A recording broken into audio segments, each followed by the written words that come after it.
Hi, I'm live. Oh my goodness, I'm just trying to get my microphone together. Welcome, students. All right, let's see if I can move my YouTube thing here. Oh, I lost it.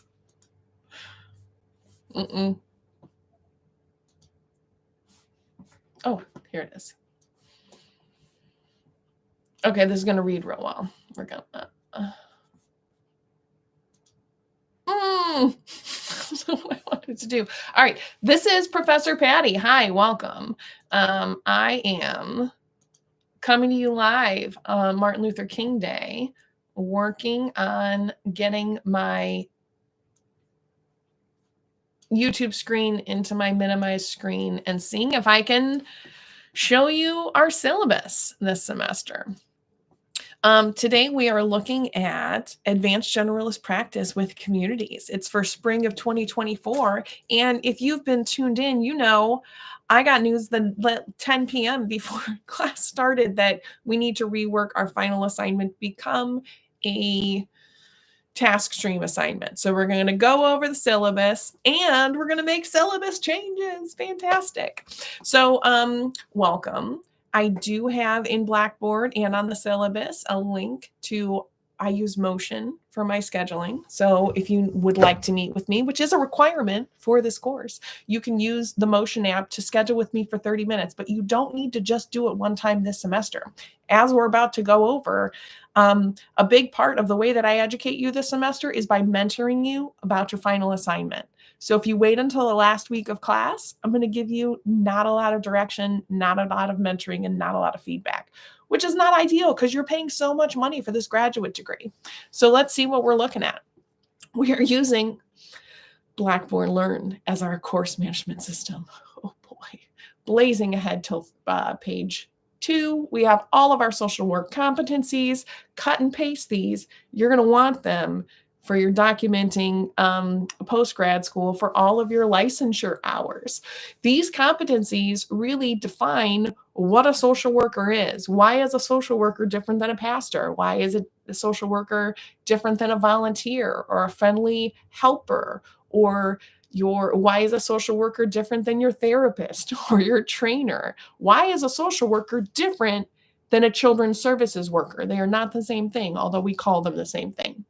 Social workers demonstrate ethical and professional behavior. Notice number 1 does not say legal behavior, especially on this national holiday, the very Reverend Dr. Martin Luther King Jr.'s Day. Let us remember that laws can be unjust. So social workers above all else demonstrate ethical and professional behavior, which are guided by our National Code of Ethics, our NASW Code of Ethics, as well as national and state regulating. So we have a national certification, but we are also state by state. And our professional behaviors can be found in the state of Ohio, codified in the Ohio Revised Code. We advance human rights and social, economic, and environmental justice. So competency 2, we are very heavy on this competency in this course, which is advancing generalist work with communities. We are really going to be talking about social, economic, environmental justice, and human rights, and the way that you're hoping to address that in your career. If you're in this course, usually you are an advanced generalist focus, right? People who are on the clinical focus can and do take this course as an elective because the competencies, it's not like some of us have some and some of us have the other. We're training you in all of them, but this is one of those courses that's going to focus on 2. Competency 3, anti-racism, diversity, equity, and inclusion, which is ADEI in practice. I have never seen that acronym before. Anti-racism, diversity, equity, and inclusion. So competency 2 and competency 3, I'm expecting to see a lot of these vocabulary words throughout your course, because we're not just talking about what these words are, we're talking about how are we applying them specifically to the way that we are individually going to be engaging with groups in the community. Competency 4, we're going to be reviewing practice-informed research, which means research that does not occur in an ivory tower. When we look at studies of control, like the Milgram experiment, that is something that happened without any practice information to do a research study. That's why it's wildly unethical, because we didn't include a lot of real world information about the effects of this research long term. That's why we talk about, even though it's a little bit gobbledygooky, practice-informed research and research-informed practice, which means if we're going to try something, we're going to read about who did it first and what has helped. Now, something I learned at the College of Mount St. Joseph, way back when I was getting my accredited undergrad, I was in their honors program, and in their honors program, we would often read something like this, right? This would be a 1-week assignment. African American Women in the Civil Rights Movement, Lighting the Fires of Freedom by Janet Dewart Bell. So this is, nonfiction. And then also 2 other nonfiction books,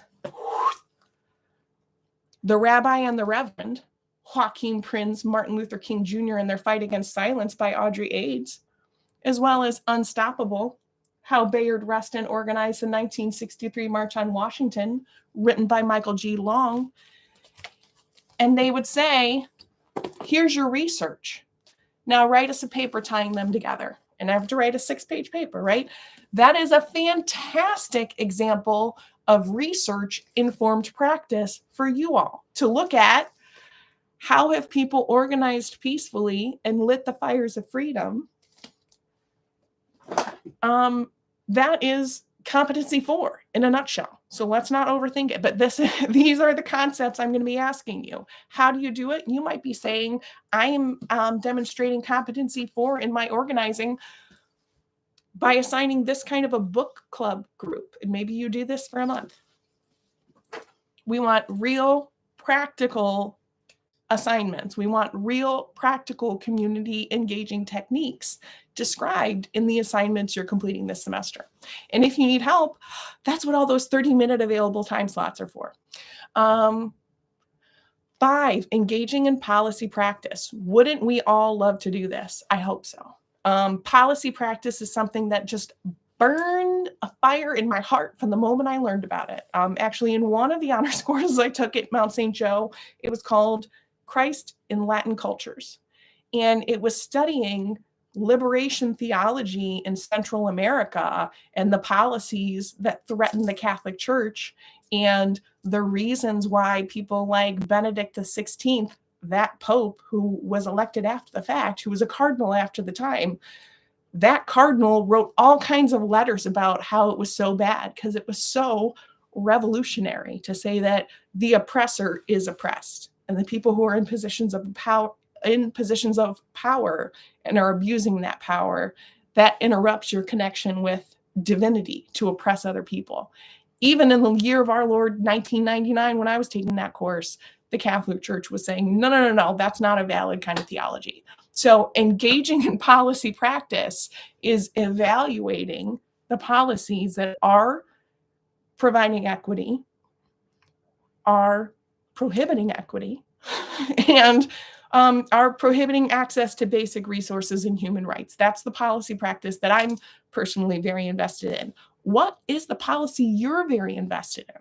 Because my policy practice has really driven and been like the bumper lanes on my career of which jobs I was interested in and which grants I was interested in working on.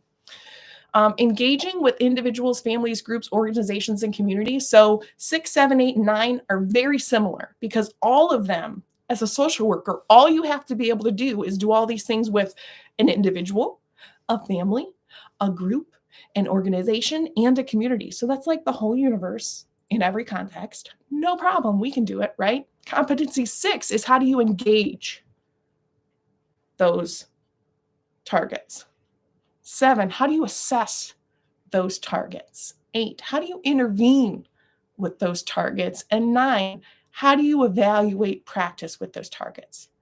So when you are talking about competency 6, 7, 8, and 9, I'm going to challenge you and say, if you have the very best program in the world, but your patients won't open the door for you, you're never going to be able to complete competencies 6 through 9.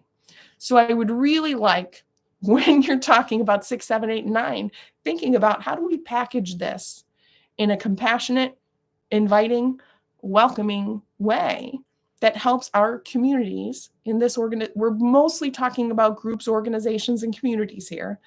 How do we help our communities define the welcome mat, roll out the welcome mat for one another even? So those are the competencies we're reviewing and kind of the lens that I see through for this course. Blazing ahead, page 4, required textbook is Holman. I'm looking down on my bookshelf to see if I have it with me. No. Okay. It's promoting community change and making it happen. I will say the first time I taught this course, I think it was 2018, and the book legit gave me a migraine. Take it slow, take notes, and don't think about this textbook as something you have to memorize. This textbook is a great resource for guiding and shaping your community brain post-graduation. It is not something like every chapter has, here's the 12 things you need to know about this kind of meeting. Here's the 7 things to keep in mind. And it's like over and over and over. And it's all these lists that each chapter could be its own college course. So I want you to have the book. It's okay to buy it used. I don't care what edition it's in. You do not need to have it online. There's no online assignments for it. You can check it out of the library. You can, if it's available on Audible, you can listen to it on Audible. And something my children taught me is if it's not on Audible, sometimes you can still get it on YouTube if you look it up and people will just read a textbook. How cool would that be, right? Student expectation. These are very similar with every other syllabus you've looked at. I am on page 5, the grading scale, same as everyone else. Bottom of page 5 is our description of course assignments, which is assignments 1, 2, 3, 4, 5, and 6. You have a previous YouTube video. You have a previous email with these dates. They have not changed. And those dates are in Blackboard on your grade book with the dates for 2024. It is a leap year. Some of your papers are due on Sundays and some are due on Mondays or Tuesdays. And I don't care about the day of the week. What I care about is not having to find all the places in Blackboard where I would have to change those dates. So I did keep them the actual physical calendar dates from 2023 to 2024. So if you're looking at it and it seems kind of wonky to you because you are a planner and a homeworker and you're like, these days are off, or are you not sure? I'm very sure. I didn't want to have the wrong dates in Blackboard and have like a midnight situation where you guys are emailing me frantic. Assignment 1 is your introduction video, due January 21st. So by the end of this week, I'm recording this on YouTube.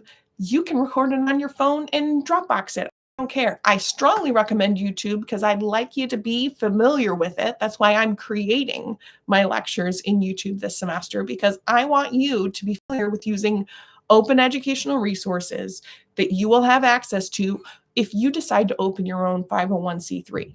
And if it takes you 8 years to get that little buddy off the ground, I don't want you to have to pay for software. So I'm going to use as many free resources as I can this semester. I am right now just recording live because it's quicker than uploading my video and I don't like running out of space on my phone. So I just use my computer to do it. You can use a phone to do it. You can record it on Zoom and upload. You can record, probably Flipgrid is going to be a little bit too small, but please find a shareable, I don't have to download the app platform and upload the link.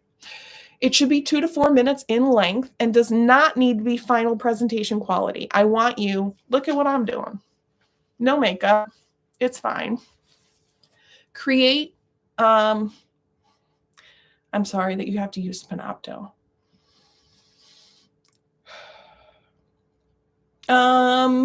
Assignment 2, interview a macro practice social worker due February 4th. Do you know any macro practice social workers? I have to tell you, I've worked in the community mental health field quite a bit, I've worked in forensics. I've worked in the homeless field. I've worked with non-licensed people. It is really rare to find a working, functioning macro practice generalist provider. So every social worker is a macro social worker. Okay. When I was in school, it was clinical or macro. It was micro or macro. It was micro or macro, and I was micro. And guess what? I've been on every board. I've been the secretary. I've developed programs. I've evaluated programs. I do tons of trainings. Your degree is for all of the competencies. Your focus is what are you going to take the test on 2 years after? So I do know some macro practice social workers. Most of them I meet in the clinical field after they don't love whatever. If you are looking for someone who does specific macro supervision, I do know someone who I went through for some of my independent supervision hours. So if you want that specific kind of supervision that you are willing to invest in after graduation, I work with Misty Funk. I have in the past, and she's lovely. Lots of people know her.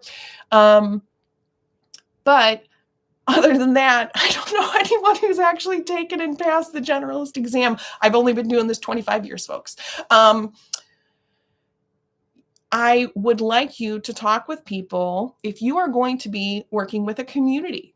Let's say you're working with the community above, just north of West Park and south of Edgewater. There's all kinds of no man's land west sides.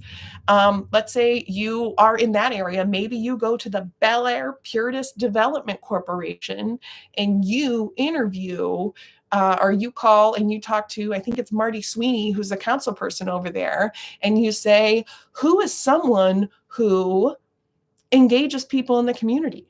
Who is someone who intervenes with people in the community? And maybe you talk to someone who's not a social worker, right? And you talk with them about their competencies and their work experience. I would super duper love it if you guys found a macro practice social worker, if you found a social worker who's engaging in policy practice, if you work with a social worker, if you're working in an organization that has a CEO, call their secretary and ask when you can be on their schedule for 30 minutes and say, hi, I'd really like to talk with them about some policy.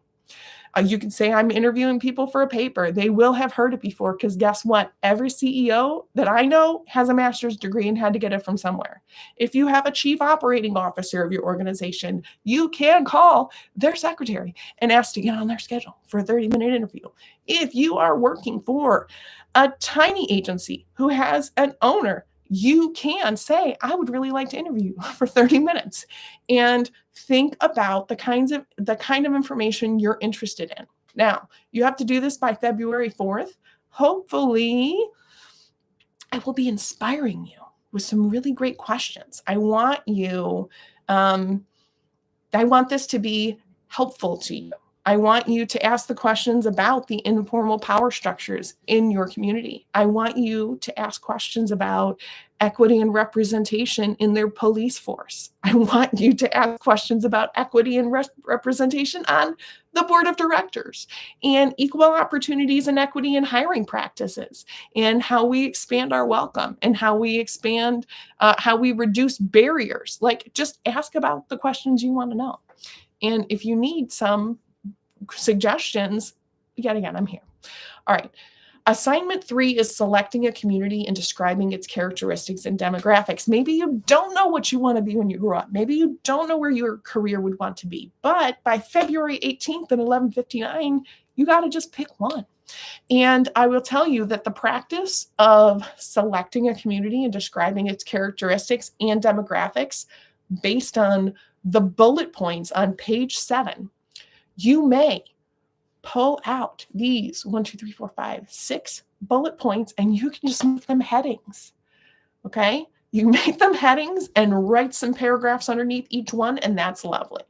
And if you are not picking an area that is mappable, you should talk to me. Zoom me, and we will talk about what to do instead. Assignment 4 is develop and implement a community assessment. So you're going to talk about the stakeholders in the area. Again, you're supposed to be talking about a macro social worker, right? If you really can't find one and you're talking to a community stakeholder in assignment 2, I want you to pick someone different for number 4. And it really would be ideal if you did, like, I love to send out 15-minute scheduling things and say, here's like 5 different times when I have 15 minutes for a phone call. Will one of these work? You can call people. You can call their schedulers. This is how you get things done. I do not want you to be emailing people for this assignment. I want you to be picking up an honest to God telephone and calling the number and leaving voicemails and doing things over the phone, not necessarily even on Zoom, but over the phone. I want you having coffee with people. I want you meeting with people in the neighborhood that you are going to. Please do not complete a community assessment without ever having gone to the community you are going to, unless you're moving there or you're coming back from there. If you are looking for people who work or serve in the community, which is again from assignment 4, I will strongly encourage you to consider your local Rotary Club, ROTARY, Rotary, because that is a wonderful. Most places in the U.S. have some clubs that are 75 to 100 years old, and they're formed of local business owners who are interested in service. Their motto is service above self. So these are going to be great people if you want to form a board later. Rotary members, Rotarians, are always fantastic at being on your board of directors. They know the assignment. They show up. They show up regularly. They know how to keep a commitment. They know how to run a business. And usually they know like a printer who's really happy to print for you. Or they know someone who caters for them real cheap for events. They are wonderful connectors. Assignment 5. So this is the one that is due April 15th. We're developing a plan for integrating into the community. And when we have in paragraph 3 here, select one of the social issues or problems identified in your summary assessment, I would like you have already had a summary assessment, and then you have interviewed people in your community. And I want you to be like doing your own mini qualitative analysis and saying, what do people think is really important? When I'm talking to these people who are living and working and making money and making their livelihood in this community, what do they keep saying? What am I hearing echoing and resonating among them as current concerns? That's what I want you doing peer-reviewed research on. Those are what I want your peer-reviewed articles for. Your case analysis, which is number 6, is your task stream assessment. Sorry, part 1, part 2, part 3. Yeah. So part 1, 2, and 3 come together from the previous assignments you've done. I have no idea what is going to be different about TaskStream other than we are uploading your case analysis to TaskStream rather than submitting it to me. But Dr. Lewandowski, our former head of the School of Social Work, is back and helping Dr. Mallet, and they are making sure that your degree is going to remain accredited. So the assignment itself, there's not going to be major changes. The social work, you are in an accredited program, which means after graduation, you are eligible to pay $375 or whatever it is to sit for the exam, right? But really it means that LSW, that LISW, which is that key gatekeeper that keeps social workers from making above $38,000 a year with an LSW, or at least it did 5 years ago. I'm sure it's up to $54,000 a year with the cost of living. But that LISW is what expands and raises, like breaks the glass ceiling and lets you develop your career. It gives you a lot more freedom. So that is why we have all of these annoying C1, C6, PBK language, and the syllabi are so long, is because the ASWB, the Council on Social Work Accreditation, evaluate our program every 3 years, just like every accredited program in the country. And they make sure that we are teaching to a similar degree as everyone else, which means Youngstown State, Cleveland State, Case Western Reserve, University of Akron, Columbia University, Sacred Heart University. If you have an LSW, it doesn't matter. It means the same thing. So in 2022, they updated something. That is not what I do. what I do is trauma therapy for kids 0 to 99. So I have about all I can do keeping up on the policy requirements for telehealth, emergency telehealth in the state of Ohio. So thank you, Dr. Lewandowski, for coming out of retirement, literally, just to make sure we're tweaking, because we still are in the accreditation cycle since Dr. Mallet took over. So I want to dive into that just to show you that policy works in your everyday life, and this is how it works in your career. And we are so grateful for it, although it's a bit irritating. So we'll have more updates as the semester goes on. If I post an updated syllabus, it will be on Blackboard. It will have syllabus update, and then I put the date that I updated it. So the current one is social work 6/26 final 2024 1/12. So January 12th is the last time I updated the syllabus. If there are changes, it will have a new date on it. Welcome to this semester, and I cannot wait to watch all of your assignment ones.